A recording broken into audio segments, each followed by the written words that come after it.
इंसान कहते हैं, हम किसी के काम आ जाएं, बस इससे बड़ा इस संसार में सबसे बड़ा धर्म है हम किसी को सुख दे दें, हम किसी को खुशियां दे दें, मेरी वजह से किसी को सुख मिल जाए, सुकून मिल जाए, खुशी हो जाए, बस इससे बड़ा कोई धर्म नहीं है। और अगर मेरे नाते कोई दुखी हुआ, मेरे नाते किसी को तकलीफ हुई, तो मेरे से बड़ा कोई अधर्मी नहीं है संसार। बस अपने निजी कर्तव्यों का निष्ठा पूर्वक पालन करना ही धर्म है, समझ रहे हैं ना। इसलिए प्रेम से, भाव से, ठीक है, सुमति हो और नियम भंग हो, संयम हो, प्रेम से, कोई दिक्कत ना हो, खूब आगे बढ़ेंगे, ठीक है। जो भगवान ने दिया उसी में संतोष होगा, ठीक है। और एक चीज जान लीजिए, ये आपकी पत्नी है ना, अगले जन्म में भी मिलेगी, बिल्कुल 100% ठप्पा लग गया है। पति और पत्नी वही निरंतर मिलते रहते हैं जीवन भर, 7 जन्म नहीं, जन्म जन्म तक, ठीक है।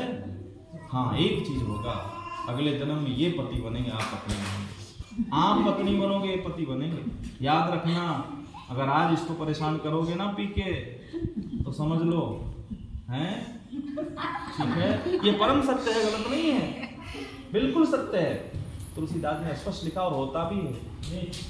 और एक चीज जानिए बेटा, सुनो, हेलो, देखिए, ये दोबारा आपको नहीं मिलेगा, भाई दोबारा नहीं मिलेगा, और माँ बाप भी दोबारा नहीं मिलेगी। ये मिलेगी, पत्नी मिलेगी, ठीक है ना। तो पत्नी से थोड़ा गुस्सा हो जाओ, फिर खुश कर लो, चूंकि वो तो साथ में रहेगी ना हमेशा, अगले जन्म में मिलेगी, बदला लेगी, ध्यान रखना। पर बेटी, बेटा, माँ बाप, भाई बहन, ये दोबारा नहीं मिलने वाले। इसलिए भाई के साथ गलत कभी नहीं सोचना चाहिए, बहन के साथ गलत नहीं सोचना चाहिए, माँ बाप का दिल नहीं दुखाना चाहिए, क्योंकि ये इसी जन्म के हैं।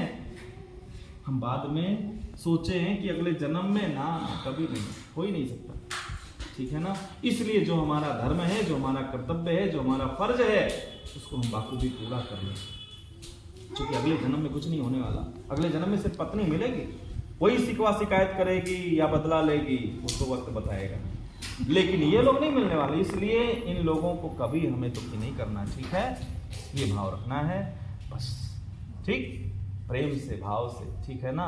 4 दिन की जिंदगी है, 1 बित्ते जमीन के लिए, 1 फुट जमीन के लिए मर कट जा रहा। अच्छा, एक बात बताओ, आपके पास 1 करोड़ रुपए हो, ठीक है, और आपका भाई हो, बंधु हो, सगा नात मात रिश्तेदार हो, उसने 10 लाख रुपए बेईमानी कर लिया, चुरा लिया, है ना, पर 90 बचा है ना।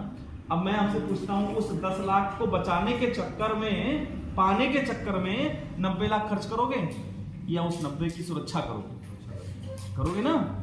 लेकिन आज लोग कर क्या रहे हैं, मूर्ख लोग कहते हैं कि चाहे 90 उड़ जाए, वो 10 आवक चाहिए। अरे इतना बड़ा मूर्खता, बोलो ना, अज्ञानता ही तो है। अरे बताओ, और यही करते कैसे हैं। आपका 10 मिनट किसी ने खराब कर दिया, आपको गाली दे दिया, उल्टा सीधा बक दिया, है ना, धमकी दे दिया, अब सिर्फ 10 मिनट का सेकंड, 10 मिनट का समय आपका बेकार गया ना।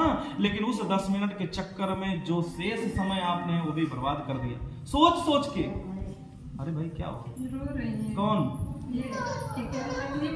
परेशान ना होइए, परेशान ना होइए, उसको करने दीजिए। ए बेटा, हेलो, क्या हुआ, क्या हुआ बेटा, ये रो रही है, मम्मी पापा नहीं मिलेंगे ना, हेलो, हमको यही सोच रही हो ना, यही सोच रही है।